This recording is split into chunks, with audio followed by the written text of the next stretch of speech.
É Gustavo Siqueira, é Gustavo Siqueira, é Gustavo Siqueira, é Gustavo Siqueira.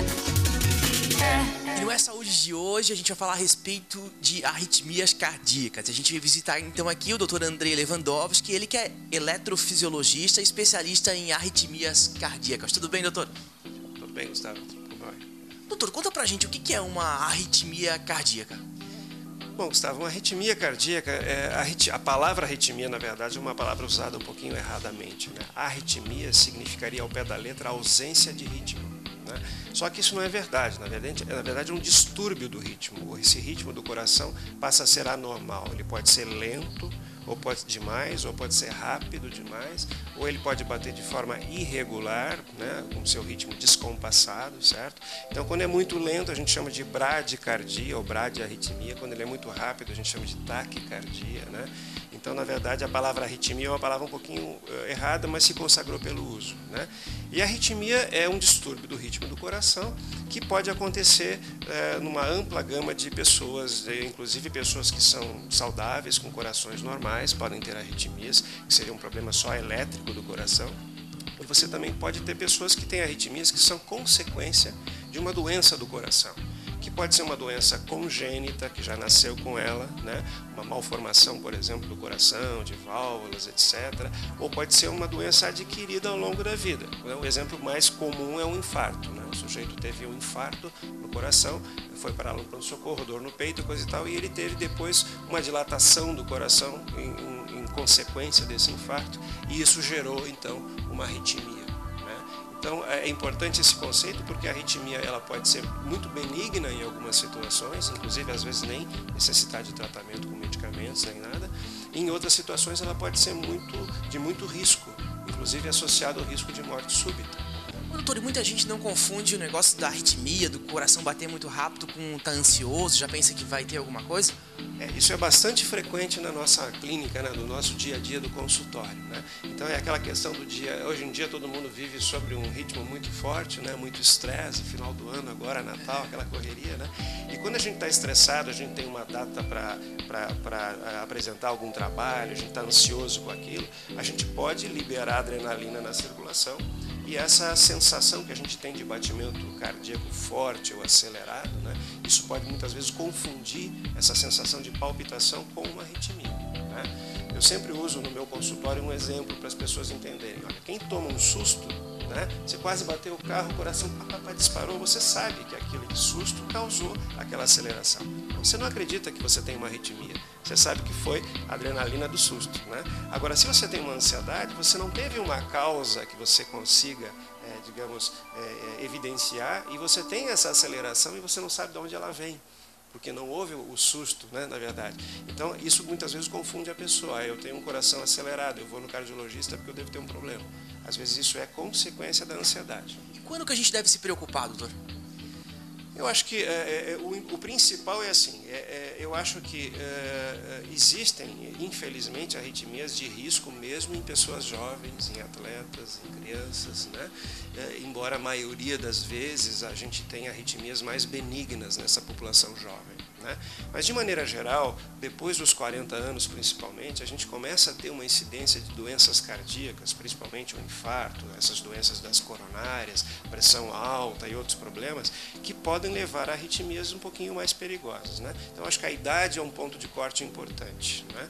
Pessoas acima de 40 anos que tenham sensação de batimento fora do ritmo, elas devem se preocupar um pouquinho mais e, no mínimo, consultar um cardiologista para fazer um check-up e ver se está tudo bem. Não achar que é apenas uma ansiedade, por exemplo. As pessoas mais jovens, a chance de ser uma arritmia é menor, por conta que a incidência é menor, mas não é impossível, né? Então, vale a pena sempre tirar a dúvida com o médico. E o pessoal que toma muito remédio para emagrecer, toma muito café, tem chance de ter mais arritmia? Sim, com certeza, né? Essas substâncias que excitam o coração, né, elas podem provocar arritmia, sim, né? Às vezes é uma arritmia leve, que não tem grandes preocupações, mas é aí que algumas vezes a pessoa tem alguma doença que não sabe, que nunca foi no médico e tem alguma arritmia, por exemplo, prévia já, que pode ser aumentada por essas substâncias e aí causar maiores problemas, né? Então, eu acho que a dica é não abusar, sempre na vida o bom senso vale, né? Então, por exemplo, o café, eu adoro café, é ótimo, mas assim, um café demais, ele pode causar a sensação de aceleração cardíaca, palpitação.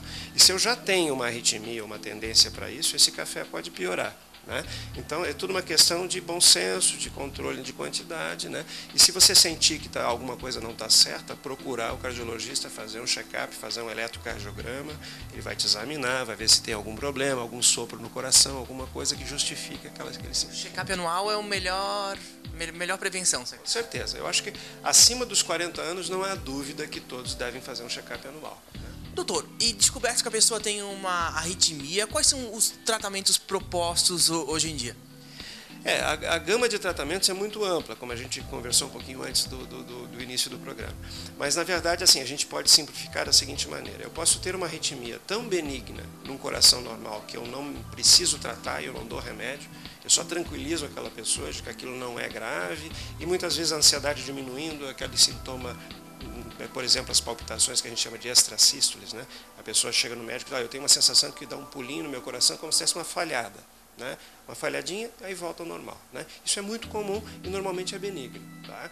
Existem outras situações em que você, eu tenho um coração que dispara, fica 10, 15 minutos disparado e passa, né? Ou não passa e eu tenho que ir no pronto-socorro, daí eu tenho que pegar uma veia, fazer um remédio para parar. Então essa arritmia já merece um tratamento, que pode ser um remédio, um medicamento que a pessoa vai tomar todo dia para controlar aquela crise, para que ela não venha, né? Isso é diferente de você tomar um remédio na hora da crise para fazer a crise parar, né? Então a gente tem um medicamento preventivo que você vai tomar todo dia para evitar. Só que tem algumas arritmias que são curáveis. A gente pode colocar um catéterzinho dentro do coração, esse procedimento se chama estudo eletrofisiológico, e fazer uma ablação por catéter, em que você cauteriza o foco da arritmia dentro do coração de forma muito segura e que é curativo esse procedimento. Então, pensa bem, se você é um indivíduo jovem, né, tem 20 e poucos anos, tem uma arritmia que te incomoda com uma certa frequência, o que é melhor? Você tomar um remédio a vida inteira ou você ir lá cauterizar e ficar livre completamente da situação, né? Então a ablação hoje em dia, cada vez mais, ela tem sido indicada numa ampla gama de arritmias, porque a gente consegue resolver o problema, tirar o mal pela raiz, né? Doutor, e tem um tratamento que é super top, que a gente coloca, parece que é um mini desfibrilador dentro do coração. Conta pra gente como é que é essa técnica. Na verdade, nem todas as arritmias são curáveis por esse processo de cauterização que eu te expliquei, que é a ablação, né? Existem situações em que essa ablação pode até ajudar a controlar, mas ela não garante que aquele indivíduo não vai ter de novo uma arritmia e que essa arritmia possa ter um risco de morte súbita, de parada cardíaca. Essa situação é muito comum nas pessoas que já tiveram infarto e têm um coração doente por causa do infarto, dilatado, com a força diminuída, né? Então, nessas situações, nós podemos implantar um tipo especial de marca-passo, que é o marca-passo que tem a capacidade de detectar a arritmia. Ele consegue estimular eletricamente para tentar fazer essa arritmia parar, e se ele não consegue fazer isso após algumas tentativas, então ele libera um choque, né? Esse choque de baixa energia, e se a baixa energia não resolver, ele aumenta a energia, né? Então seria o equivalente àquela cardioversão elétrica que as pessoas veem no cinema, né? O indivíduo está em parada cardíaca, o médico coloca uma pá aqui, outra aqui e dá um choque, né? Esse aparelho faz isso internamente. Então seria um anjo da guarda, né? É o cardioversor desfibrilador implantável. Esse aparelho vai com você para onde você estiver. Se você estiver de férias em Fernando de Noronha e tiver uma parada cardíaca, você tem chance de sobreviver, porque o aparelho vai te dar o choque e vai te fazer voltar à vida, né? Então é uma terapia bastante interessante, né? E que a gente cada vez mais tem indicado nos dias atuais.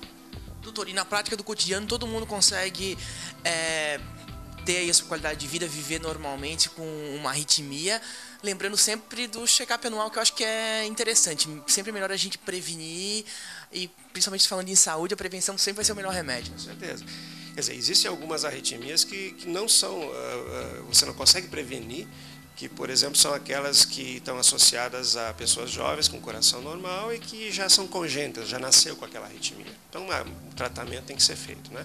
Mas existem as arritmias que são adquiridas por causa de doenças, né?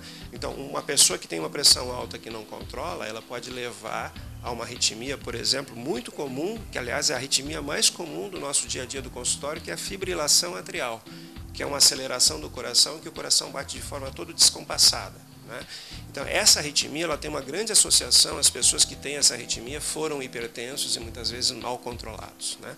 Tem problema de tireoide também, né, doutor? Tem mais chances, né? Tireoide também é uma situação que o excesso de hormônios tireoidianos acelera o coração, aumenta o metabolismo e aumenta a incidência de arritmias. E essa arritmia que eu acabei de comentar, a fibrilação atrial, também está associada à doença de tireoide, né? E essa fibrilação atrial é uma doença muito prevalente, muito comum em pessoas, a partir a gente vai ganhando a idade, né? Isso vai ficando cada vez mais frequente. Ela está muito associada a doenças, como eu falei, pressão alta, colesterol alto, infartos prévios, etc.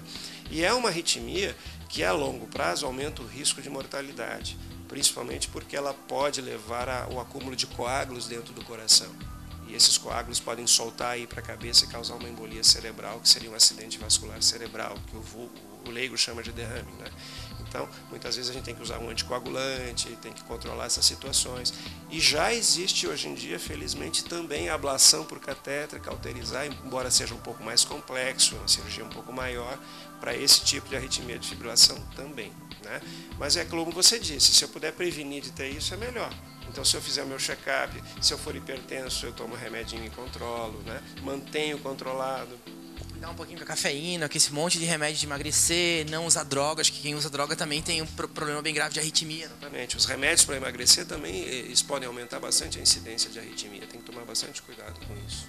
Doutor, obrigado pela participação. Traz sempre essas novidades para a gente aqui no programa. E um bom finalzinho de 2011, começo de 2012. Muito obrigado, Gustavo, pela oportunidade de estar aqui com você, né? E a mesma coisa eu desejo para vocês também. Legal, obrigado, doutor.